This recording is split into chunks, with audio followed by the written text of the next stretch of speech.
Hello everyone, and welcome to Region Business School. My name is Hussein Essof, and I'm coming to you from this newly established coffee shop at the Regent campus. Regent is pleased to bring you this 4-part mini-series on entrepreneurship, which we hope will help spark an interest in entrepreneurship as a life journey. During each episode, we will have one guest, a specialist in their respective fields, to discuss and coach our budding entrepreneurs through the early stages of helping them establish their own business. Although the format of the discussions are rather casual in setting, as you can see, the topics we will cover during each of the 1-hour episodes are the essential building blocks that all entrepreneurs need to build a viable and sustainable enterprise. The entrepreneurship series is organized in collaboration with the Red Hub, a specialized unit of Regent Business School that provides training, mentoring, and incubation services to start-up entrepreneurial ventures. Without much ado, let me first introduce our budding entrepreneurs, Shazia Leila and Lucky Isaac Latasha of Black Collar. I'll give them an opportunity to introduce themselves more formally a little later. However, both Shazia and Lucky are currently completing their higher certificate in entrepreneurship at Regent. They are the founder members of the Black Collar, a non-profit entity that focuses on providing sporting activities to underprivileged schools. Black Collar were also the runners-up in the Red Hub pitch competition, which was held recently. As you will hear shortly, they are both very passionate about what they do. Ladies and gents, I hope you got your drinks on hand, and let's have a lovely discussion. Okay. Yeah. All right. So in this first episode, we will discuss how to ideate or how to ideate. I'm going to use an English accent for this one, right? How to ideate. As you know, starting a business takes time and energy, and one has to go through a long periods of self-reflection to find a business idea that's both realistic and viable. This is the first step towards starting a business. This early brainstorming stage is essential to the success of your business. However, you need to start by having an honest conversation with yourself.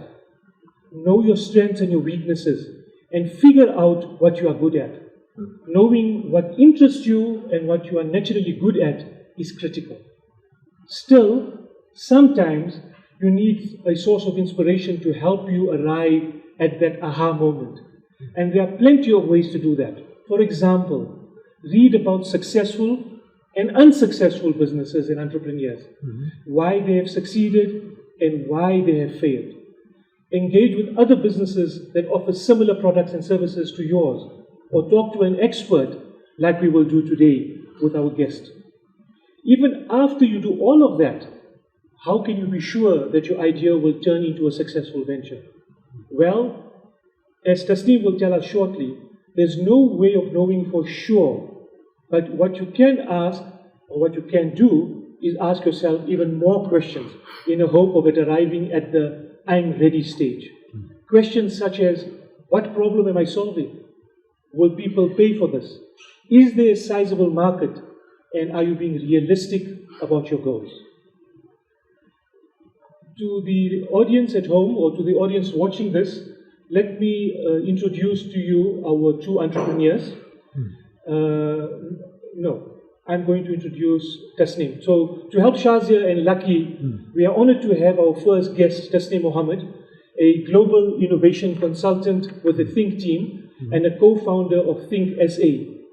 Tasneem works with boards and leaders across different sectors to help them develop their innovation management skills and programs.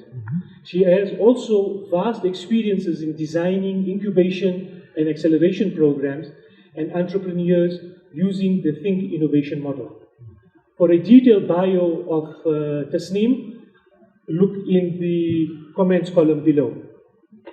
Ladies and gents, let's get into it. Tasneem, we start with you. Thank you, Sain, for that generous introduction. And I'm so happy to spend the morning with you doing something that I absolutely love doing and have done with entrepreneurs over the course of the past few years. So as Sain mentioned, as entrepreneurs, we get so excited and vested in the idea that we're working on, and we convince ourselves, we're absolutely convinced that it is going to work, and we invest huge amounts of time, effort and resources to actually make it happen. But having worked with many entrepreneurs over the past few years and also investigating what makes some business models really breakthrough business models that stand out of the crowd and help them to achieve success much faster in their journey. And during that process, we discovered that one of the key things that all successful startups do was focus on the power of the idea. So essentially what happens is that, we come across a problem or we pick up a gap opportunity in the market, it resonates with us, we get excited and say, that's the business I'm starting. And that's where the ideation process starts and stops in our journey. So today's session, we're going to really unpack the power of ideas. And how do you ensure that the idea that you are going to be investing the next good few years in has the potential to scale and grow into something sustainable and successful? Because ultimately, the reason why we choose this path of entrepreneurship is to be successful and to make us money. So while we, get to grips with all of that, I'm going to take you through a series of questions that's going to really interrogate the power of your idea and to help you unearth where are the opportunities, where are the gaps in this particular idea, and is the initial idea that I was thinking about the actual problem that I need to be solving? Is it something that the market is actually going to be paying for? So to take you through that process, I'm going to first start by asking you a couple of questions around the actual problem. So I know black collar, I've gone through your pitch, I've gone through your business model. I'd like to hear from you, as founders, what was the actual problem that you intended to solve when you came across this business or started developing your business idea? I saw a gap in this market because I came across a lot of problems as I was growing in sports and everything. So I grew up in a location where I saw these differences, and I was in a Model C school. So I saw the difference in what I got and what the kids in my location and who are in location schools got. So they had different opportunities and we had different opportunities, but they didn't get nearly as much as we did. So I played Gauteng in a part of my life, Gauteng netball, and I saw the fact that some girls who did what I did or played netball or played the sports that I played never got the opportunity to get as far as I got because their schools just can't have the resources or don't have the resources for whatever there is that we had. So they don't have the financial resources, they don't have the sporting equipment that is required, they don't have the space in their schools, and that is a very big problem. And I saw it as an opportunity to cure this problem and step in and try to make a change however I can, however we can as black collar. Okay, fantastic. So clearly the problem that you identified was the distinct gap between your Model C and your private schools and township schools in terms of sports resources and the ability to take students to the next level. But having said that, was that a common problem for the schools? Is it something that your students were telling you was a problem for them? How did you validate that that is a real problem? It's something you were passionate about. How did you validate that that is a very real problem that exists? Did you speak to principals? What type of research did you do? If I may say, we come from different locations. Shazia comes from the Val, I come from Western area side, which is Pakistan. But the first day Shazia put this idea to us, it really resonated with us because that is exactly what is happening on each from our locations, both of us, you see, and even the other members of Black Hole. So there were other ideas, but this one, it really resonated with all of us. That's why we took it up, and we felt that in this industry, that is where we can have the most impact. Fantastic. Can I just give Fantastic. some context quickly? Sure. So, as I mentioned, Shazia and Lucky were part of the entrepreneurship high certificate program that we've been running since last year. And as the group started, we formed each group on their own, groups of 5. And so they were largely unknown to each other. They may just have known each other casually. And Black Collar started off as a project or an assignment, if you wish. But within a very short period of time, they took it seriously and then started taking it to the next level. So what started off as a project or an assignment has now grown potentially into a potential business that they're going to run. But just for context for our viewers. Okay, fantastic. And the great thing is that it's a common pain that's been shared amongst all the founder members of Black Collar. And a lot of your fantastic startups have started that way, where it was the desire of the founders to solve a very real problem that they were extremely passionate about, which leads me up to my next question then. We have this perception that entrepreneurship is this upward journey towards success, and we almost see it as the straight line to that pinnacle point and that goal or that magic number that we set for ourselves. But in essence, it's nothing like this. It's generally a whole lot of messier. And that is the realities of the journey. Having said that, they say for a business to become an overnight success, it takes at least 10 years. What gives you the energy and the passion, and why would you be committed to this particular idea for at least 10 years? I see the struggle every day. We live the struggle every day. I see these kids playing in the streets. I see teenage pregnancies every single day of my life. And I see this as an opportunity to open eyes, to bring the community together and show them, well, this is the problem that we have at hand, and this is what we're trying to fix. Kids are smoking things they're not supposed to smoke. They're doing things they're not supposed to do. They're getting into trouble. Kids are being stabbed. We have kids from the ages of 8 who are being stabbed because of these fights, because they don't have enough time enough things to occupy their time. And I think we see this every day, and we go through it every day. And to see it every day helps you realize the fact that in the next 10 years, if you don't do something, it'll stay that way, and we have to bring a change to it. And it's often looked at as if Model C schools are so educated and also because they have so many opportunities, if we may say so. And these schools, these location schools don't have the same opportunities. So they get into bad things, they get into bad fights, they get arrested, and that's a problem that will keep being there if we don't do anything about it. So in the next 10 years, I won't say we will be covering the whole of South Africa. Yeah, but we'll just be getting started. We'll just be getting started because there are so many areas to cover, and we don't realize that at a point. And I think it'll never end. And the fact that they're both young, hopefully you don't need as many Red Bulls to keep you energized. There's plenty, and I think the main thing, Tasneem, is if they maybe inspire others. And can grow through that. But the age is on your side, I suppose, besides the passion.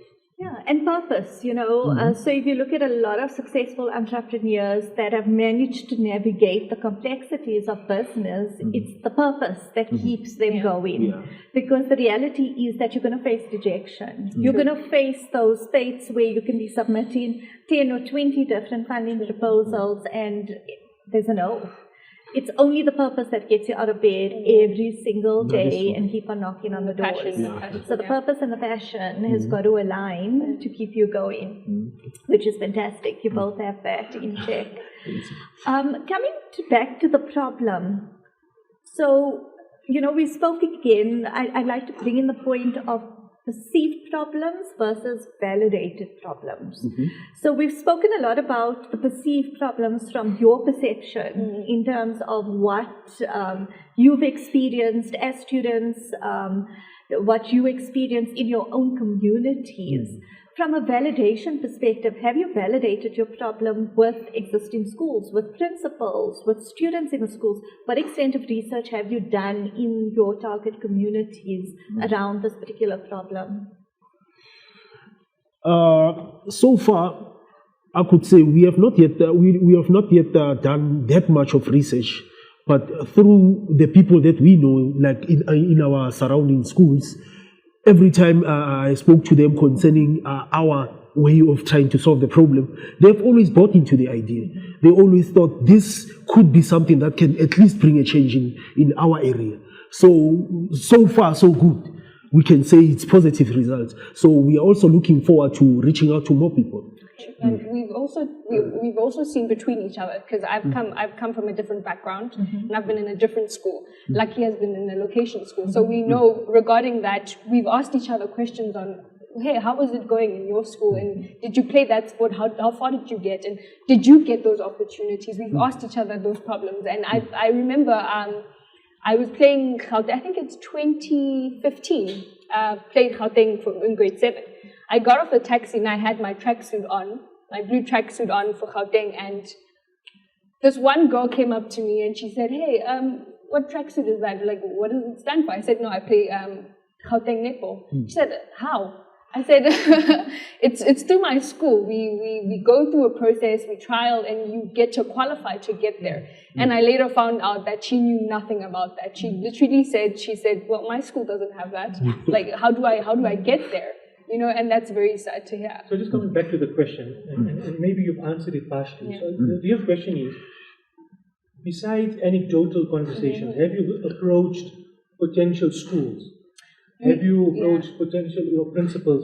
Even if it's one or two, has the journey started of trying to get somebody else that is in authority? So a student may want it, but unfortunately even that has to be authorized, if you wish, especially in a school context, right? So have you been to an authority to say, yes, we prepared you, when you're ready, come back to us? That's the sort of question you're asking.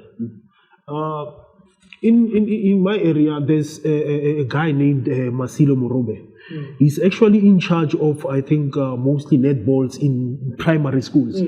So when I approached him and told them about Black Collar and what is it about, I felt that, you know, in some way he felt relieved that there is some people who still want to push for a solution for the problem at hand. So just from speaking to one guy, you could see that people who are in charge of sports in our schools, they feel neglected. They feel our government and largely the population have neglected sports up until this far. So I think on that note, Black Collar, that is exactly where we should be coming in, reviving that spirit of having sports in our locality and our schools. So one of the tips that I would like to share with you that has helped a lot of startup entrepreneurs before they've even reached the starting blocks is this validation process and why it's so powerful. My challenge to Black Collar would then to identify the communities that you focus in on, go back and speak to the people that have a degree of authority and persuasion in the community. So build a database of school principals, education department officials, esteemed members of the community or local churches, and go and actually sit down with them, discuss the problem and get their insights. Now, the reason why I tell you that is that they're going to share. It's going to be a sharing of information pretty much like this. You might uncover other problems that you didn't know really existed that the Black Collar model could actually solve as part of what it is that you're already thinking. But what happens is when you get buy-in from key members at an early stage in your business, they become ambassadors for your brand before you actually start marketing. So my challenge to you, and I've made a note of that, is go out, put together a database in your target communities of influencers, not your social media influencers, but influencers in the actual community, and go and have this conversation with them. Get their opinions in terms of what they believe needs to be done, what they believe the solution should be, and co-create a model that they can buy into, because they're going to be your best ambassadors and brand champions for this particular idea. Just on that question, maybe you can give me. Sure. So the fear is, and I suppose I'll have the same fear, it's my idea, and if I start sharing it, somebody's not going to steal my idea, right? I'm young and I'm passionate, I may not have the resources, but some person out there, how do I sort of allay my own fears to take that So forward. that's a very common fear globally amongst a lot of entrepreneurs. But most people don't realize that your true IP and your intellectual property lies in the way you execute your idea, not in the idea. So if we look at ideas, the black collar idea already exists in the market. I've seen it in different ways. It's about the way you're going to execute and build your business model that will differentiate you from other people in the market. So when you have an idea, anyone can have an idea. Anyone can steal an idea. It's those that actually take it through to the next level. If we look at Facebook and the whole controversy around, the founders and Mark Zuckerberg, that it wasn't his initial idea. The reality is that he took the steps to execute the idea.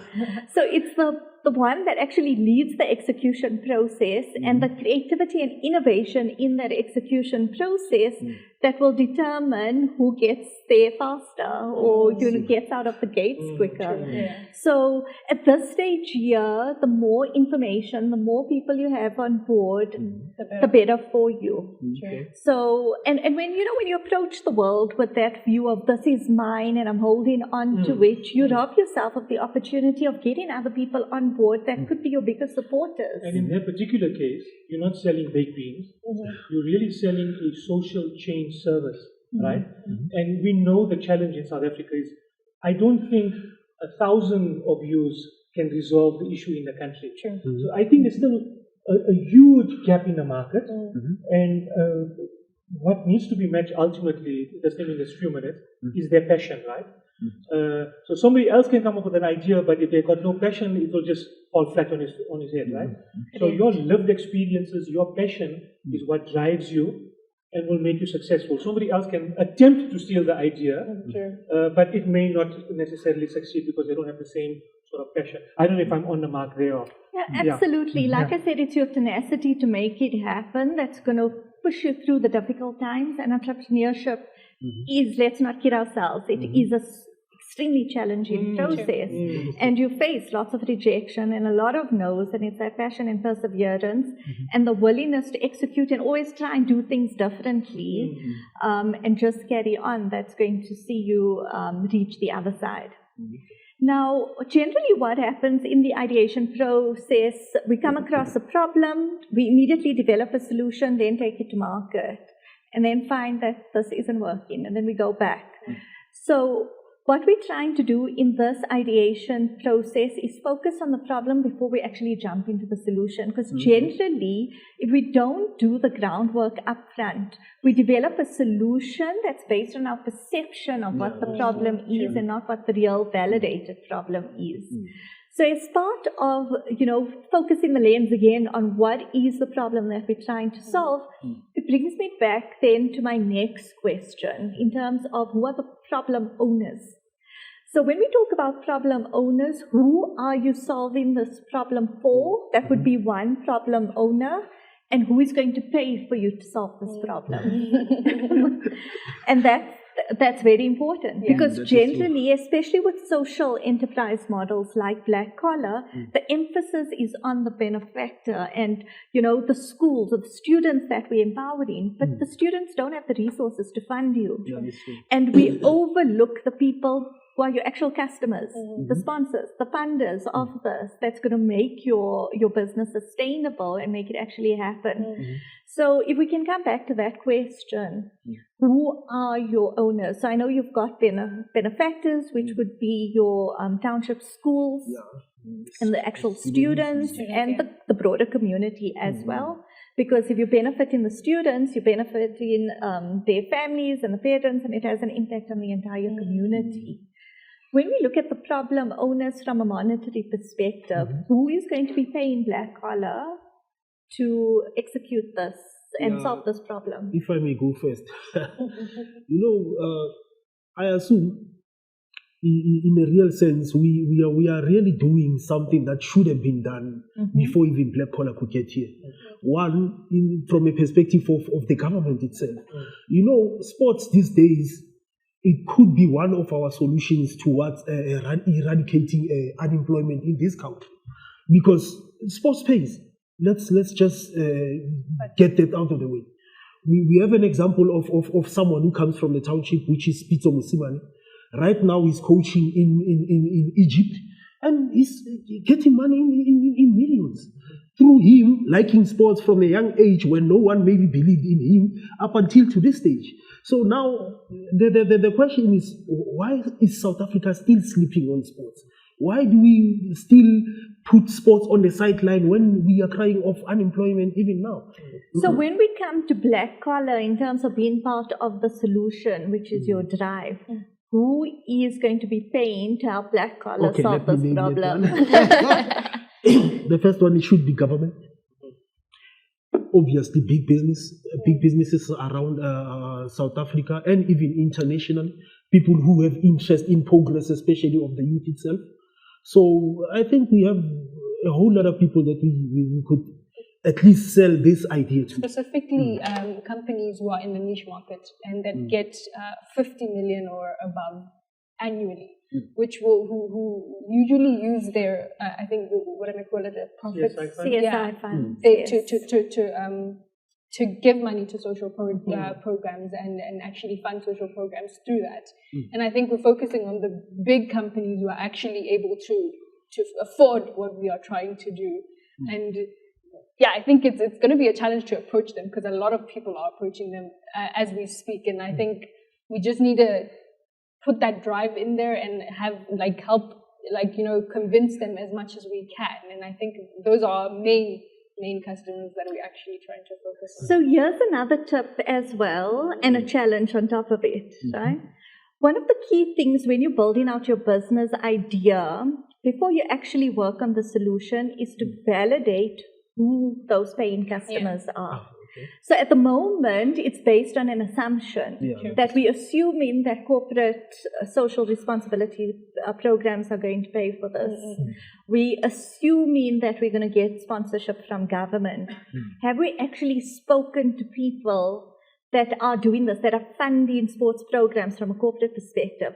Have we done research to find out if there are any benefactors in the sports sector that are getting money from government? What is that process? What are the challenges that they are facing? So up until this point, it's pretty much an assumption. So my challenge then again to black collar is to go out, make a list of those target audiences. So you mentioned corporate social, projects or big corporates as a target funder. You need to maybe identify a list of 5 or 6 that definitely put their money into sports initiatives. Then before you actually approach them, in their annual reports, you will find out where they're spending their money on which organizations. Go and research those organizations because essentially those are going to be your competitors in the space. Find out what is their business model, how are they getting funded, what are they actually offering that makes these corporates excited about their business model and interested in funding them. What are the challenges that they're experiencing? You can also try and reach out to these CSI managers via platforms like LinkedIn, where it's not a question of I'm looking for funding from you. We are a startup and we're working on developing a solution for this particular space. We value your insights. We know that you invest in sports and we would value your contribution in helping us, solve the problem. And ask them the questions to validate that, is the money really there? What specifically are they spending on? So is this just are we just perceiving that we're going to get money from there, or is there really money there to be spent on initiatives like black collar?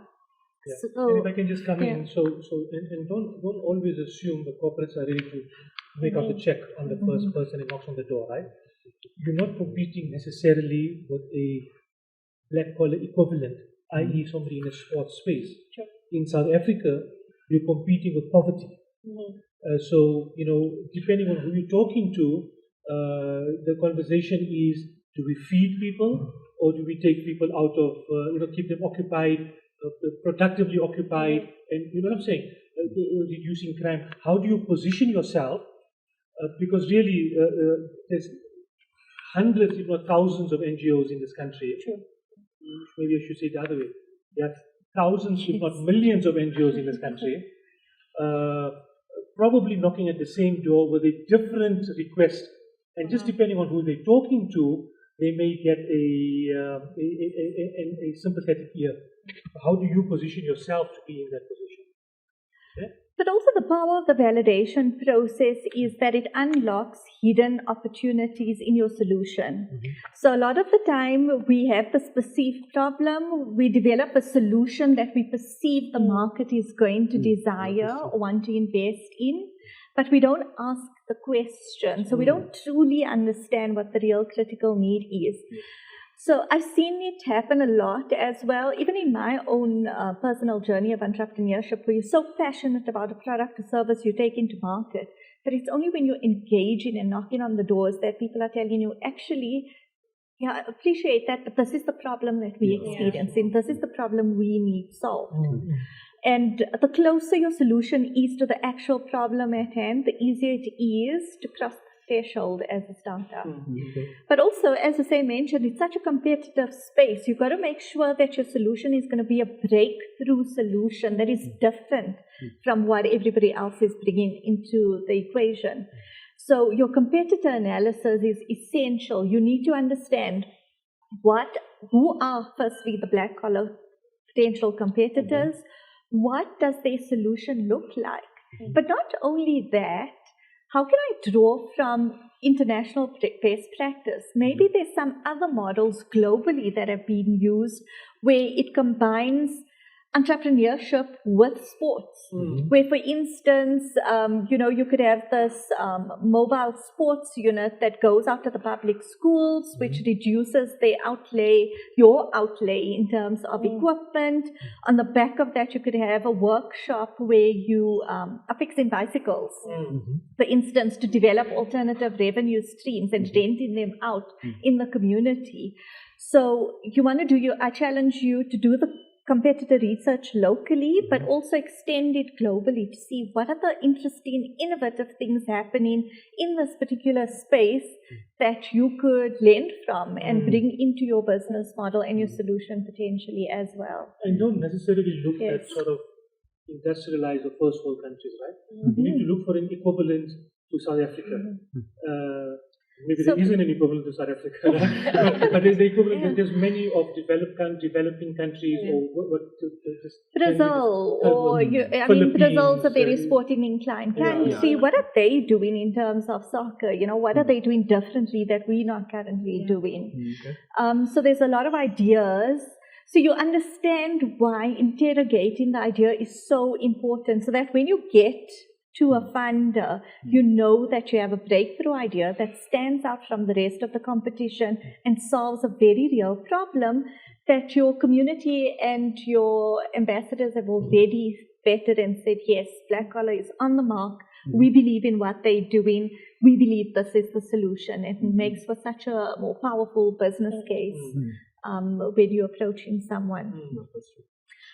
We can, so we've got another 10 minutes to go, I suppose, So the next consideration before you actually worry about the solution that you're building is the scale of the problem. And when we talk about scale, how big is this problem? Because the bigger the problem, the more opportunities to generate revenue, the more sustainable your business model would be. So I know we perceive it to be a very big problem in South Africa, but from a paying sponsor perspective, how big is that sponsor pool? How much money in South Africa is being sponsored toward sports in township schools? How big is that pool currently? Do we know what that number is? So that's another challenge that I'm going to throw out to you, is to go and do the research and try and find out. And there's interesting, guidelines like the CSI handbook, which is published by Trialogue on an annual basis in South Africa, that gives you a background of different initiatives that corporates are funding and how much money is put towards different programs. Try and get to a number. In terms of, this sector, the corporate sector contributes 50 billion a year. This is who they currently spending it on. How do we position our solution differently that's going to make them actually pay attention to what Black Collar is trying to do? So these are what I call all the foundational building blocks in validating your problem before you actually move to the solution. Once you've done this, you're then in a position to say, okay, how do I take these insights and these validations and now craft an idea that is going to break through the crowd? The market's extremely competitive, whether it's on the social investment side or the commercial side. Entrepreneurs are springing up every single day. What are you going to do to make sure that you stand out? And these are all the guidelines that you can follow to help you truly create a breakthrough idea. So any questions on that note?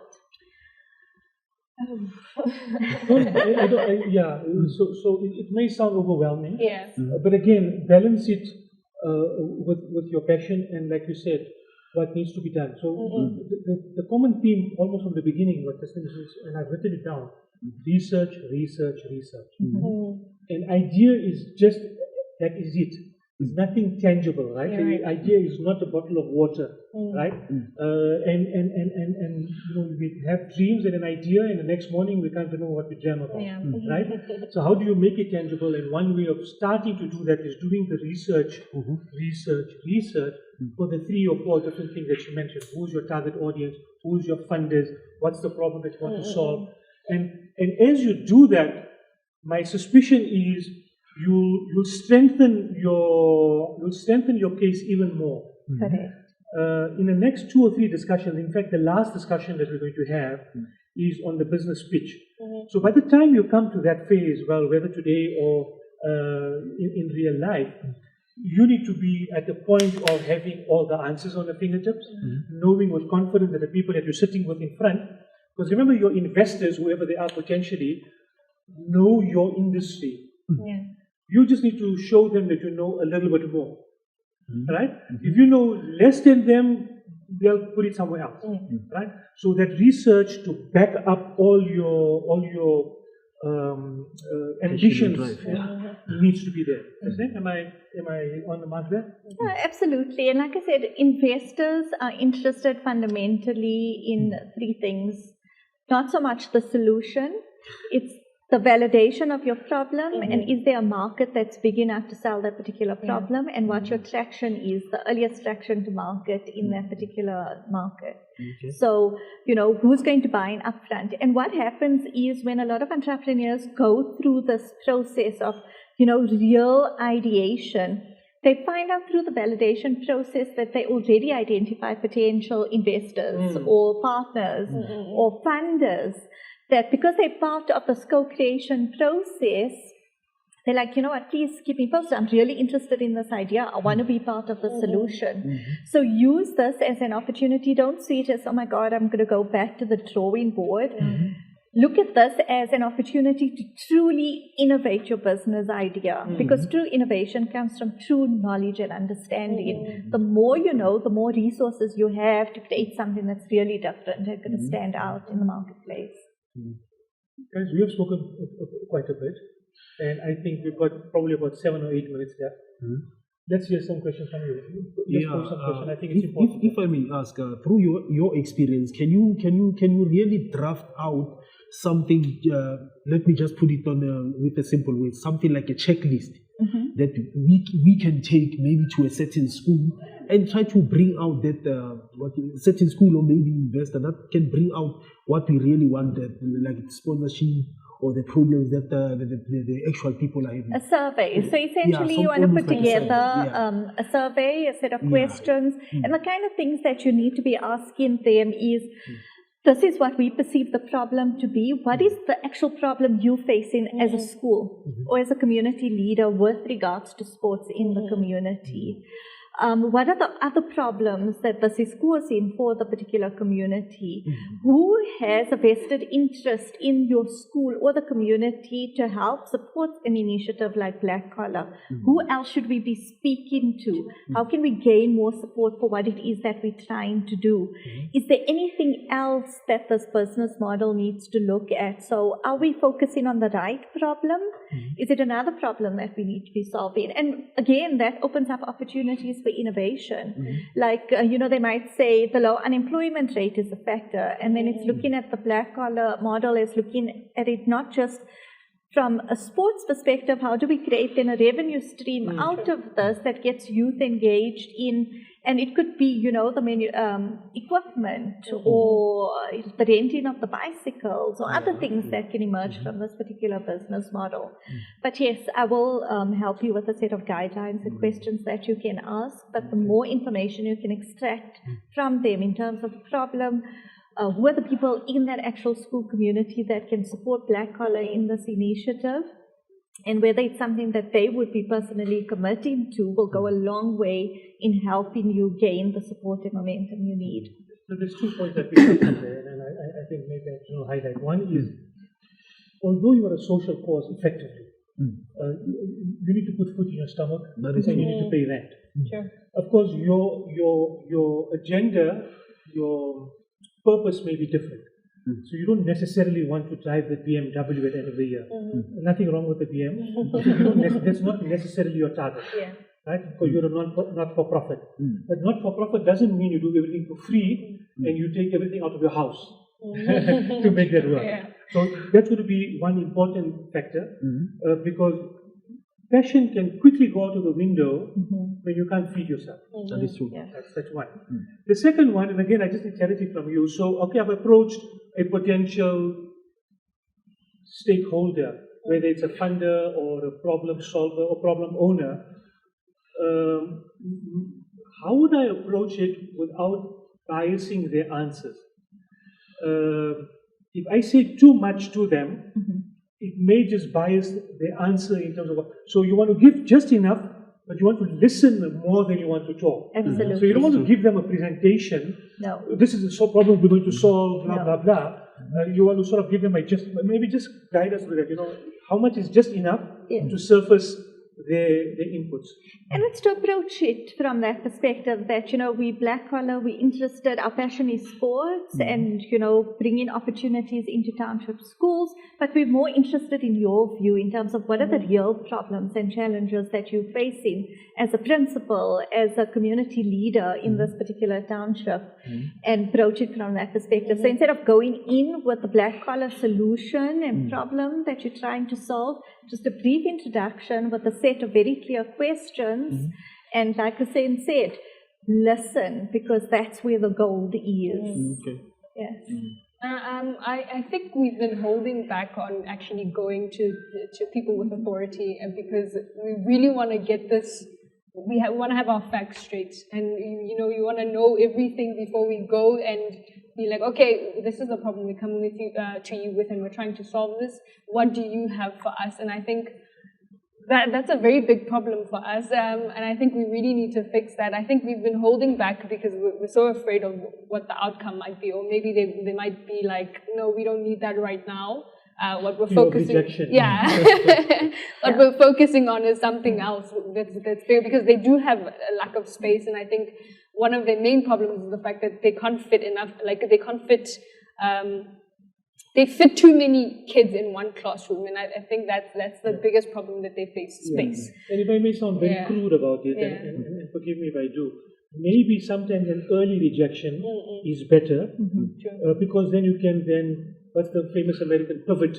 You can move on to do something else, or find a real problem. So it may not be your first thing that you thought of, but maybe they'll give you the aha moment. But I wouldn't be fearful. I mean, I'm the least sporty of the four of us sitting around the table, right? But I appreciate that there is definitely a need in this country for a more inclusive sports arena, activity, engagement, etc., etc. So that's the least of your fear, whether there is a need for what we're doing. It's just about how you package it, and of course the cost. Ultimately, it's going to come to cost. Cost. Right? But yeah, that's my own. And I think at this stage here to allay those fears. Don't look at this as a personal assault on your idea of black collar. Take the emotions out of this and say, I'm going on a fact-finding mission. We're still going to build black collar, but we're building it based on facts. So if you approach it from that perspective, it becomes less of a personal attack on what black collar is trying to do, and it literally is what I said. You're going out to establish facts around a problem that you want to solve. So don't let that stop you, because like I said, many entrepreneurs have found their partners, their investors, their funders during this validation process and this fact-finding mission. So use it to your advantage. And, it's those things that we constantly tell ourselves that actually play out. If you're going to go into those meetings with an open stance that I'm going to learn, I'm going to discover, and who knows what might come out of this, already it gives you the confidence to just ride the waves and experience it without prejudging what the outcome is going to be of that conversation. Nobody knows. You know what your intention is, and if you go in there with the objective of getting as much information and listening to the other party, it will build your confidence. The more you do it, start off with the first one, set your first goal. This is the first person we're going to approach. And that will increase your confidence to approach the next person. I've got one or two more, but please feel free to raise a question and I'll come in later. No, you can go. You can go. I was thinking about something. You can go. Okay. So the two are related. So firstly, currently, how are you feeding yourself? Currently, how are you feeding yourself, right? And I won't ask you what you eat, but how are you feeding yourself. But the question is actually related to the second. Is, have you already done anything in this space?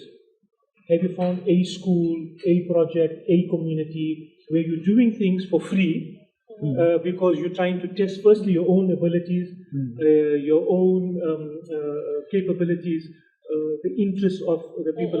So are you doing anything already? And maybe that's an important one. So you're not exactly manufacturing washing powder where you're making large investments and then wasting the money because you're testing the market, right? Your service, without sounding crude again, doesn't require the type of investment that is wasted, except your time investment. And that's why my first question, how are you feeding yourself? If you guys are working people to put food on the table, you may not have the time to go to a school. But if you've got a bit of time, can you find one or two schools and just try it out? Volunteer the service and see how it works and maybe learn on the road. Would that be a way in this particular case? So in service-based business, absolutely, because, you think your service is going to be one, and then when you discover what the needs are, it might evolve into something different. And like Hussein said, you're not outlaying capital in the execution of that service, apart from your time, which is capital, right? But not actual money. So an opportunity is to test and validate the model. So start off with one school that's accessible, that you can reach, that's not going to require to spend a huge amount of money in getting there, especially with our fantastic plummeting fuel prices. Escalating fuel prices. In utopia. So that would be my suggestion. But yes, like I said, in terms of reaching out to those schools, LinkedIn, there's so many social media. Make your list of the people that you need to speak to. Look at the ones that are in closest proximity to your target communities and start the research and validation process there. So, but answer those two questions for me. How are you feeding yourself currently? Like currently? Yeah. Okay. Because this is not bringing any income, right? You haven't started this, right? So I'm assuming it's not this, right? So what do you do for real life, if I may ask? A bit of business there and there. Properties that are paying out, obviously rentals at the end of the month. It's not much, but but there is some yourself. So you're not full time engaged. That's the point I'm trying to get to. Yeah. I'm not full time engaged. If tomorrow somebody comes to you with $1 million, I'm taking a share of it here. But I'm saying to you can drop everything else that you're doing and start this. That's basically what that's what we do. Okay. So the second question, which is the more, have you already tested it? Are you actively doing something? Have you started a netball coaching program, I don't know, at a local school? Have you done anything already? On my side, if I can tell you the truth, this was still on the idea phase. Yes. We have not really done anything practical. Okay. Except approaching one or two people asking if this is viable. I haven't yet. What's stopping you? Funny story, my mom's been pushing me, go to that school, go to that school. I'm like, yeah, I'll go. I don't know. I think it's the fear of, I feel like I'll be selling them something or trying to tell them about this idea, but I don't have something tangible to go on with. So they'll be like, okay, so yeah, come in. What about tomorrow? And I don't have that funding, obviously. So in some way or another, I feel like I'm trying to reverse it. I'm trying to get the funding beforehand, then go to the school and be like, this is what we have. Can we start? You know? And I think that's the thing of just... Do people fund ideas? Yeah. Or, I mean, unless they're like really brilliant, right? But I don't know if people fund ideas or they fund something that is already tangible, working at a small scale. I don't know. Maybe guide us on that. Yeah, so that is something that you need to consider with something like this. So unless it's a breakthrough idea that your investors are looking for, that includes an element of technology or, you know, really spearheading innovation, where investors are already concertedly putting their money into it. And it's not like you're developing an app or software or something like that where you're going to approach these type of individuals that would provide you with seed funding to get it off the ground. Because it's a service-based operation. But also having said that, to saying the reason why I've thrown out all of these challenges is because they're still in a phase where I don't believe the solution is concrete or concretized. And they're still developing the solution. So my challenge again is to follow this particular process. Do the challenges, the validation, get the research and the inputs, look at the competitive landscape, and then work on developing a model that is going to be a breakthrough model and idea. And that idea might be something that could solicit seed funding from a potential investor. Or it could be something that they could start implementing off the get-go into those schools and testing it out with one of the community schools to gain leverage, and you could publicize it, use social media as a means to build publicity around what it is that you're trying to do. But I would say first start with this particular process. Have the conversations, validate what the actual problem is, find out what are the core insights of those potential sponsors and funders, do the competitive research, and then work on ideating something that has the potential to break through from other people in this particular space.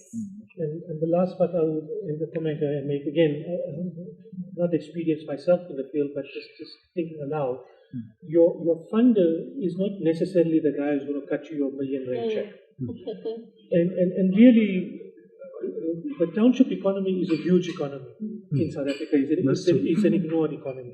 Okay, so there's an opportunity for you maybe to find a corner shop that's going to sponsor the soccer balls or is going to sponsor the kit, and the value that you're going to sell it to them for, the service, is of course far different from a corporate. You know, so you may go to the corporate for the same thing and charge them like 50 times what you would charge the corner shop, but to just get, you know, like I said, to put something in the stomach and to get it going, I think there is sufficient interest in the local community for success, because that will ultimately impact successfully on them. Remember, your agenda of sports, and you said it very nicely in the beginning, is addressing violence and crime, is addressing poverty, is addressing unemployment. Who feels it first? It's not necessarily the corporates based out in the urban areas, in the city centers. It's the local people. So if you can show them that, you know, we're making a small difference, it may just positively influence the Nyobe guys, the this, the that. Don't be surprised that will be your sole funding base. And maybe, as a last bias, they have the lowest, they have lower authority. What's the right word? Tasneem? They can't dictate to you how things ought to be done. You know, whereas corporates will require certain things and you have to meet certain terms and conditions, etc. Whereas a guy locally just feels a difference, finds a local person it is supporting, they can see the benefit. The expectation of you is just to deliver. They don't need you to brand it in their particular color, and the green doesn't have to be the exact green, and the logo can be a little bit off, to excuse you for it. You understand? I don't know, Tasneem, just and the last 2 minutes. The barriers to entry at a community level is much lower, essentially. That's what Hussein is saying, as opposed to a corporate level. But again, coming back to the foundations, research, validation before you actually focus on the solution. That would be my advice. Great. I'd like to say thank you for this opportunity as well. I think it's one of a lifetime opportunity. Nobody can, not all people or entrepreneurs can get this opportunity, and I'm very appreciative for it. We are very appreciative. Another thing is, she just said, thank you for this opportunity, and I've just realized that, you could think maybe you have seen it all, but every time when you meet people who are more experienced than you, it seems like it seems like you know nothing. Completely new. Journey of entrepreneurship, it doesn't matter how advanced you think you are on that particular journey, there's always something new to learn. I'm learning every single day. And the successful entrepreneurs are the ones that humble themselves enough to know that you never will know everything. I've not arrived. Exactly. There is no such thing as arriving. Thank you very much. It was wonderful having you for this session. An absolute pleasure. And I hope not only Shazia and Lucky have benefited from it, but our viewers as well. I hope that you benefited from this. Just as a reminder, this is the first of 4-part mini-series. The next session that we're going to have in the next few minutes, but will be broadcast once a week, is going to be, we're going to be exploring a little bit about design thinking and to help us to develop a customer-centric product or a customer-centric service. So in many respects, it's a follow-up on this. And in fact, all 4 sessions are sort of a follow-up, and you'll see the natural flow as we're going through this. So thank you very much, and see you in the next episode.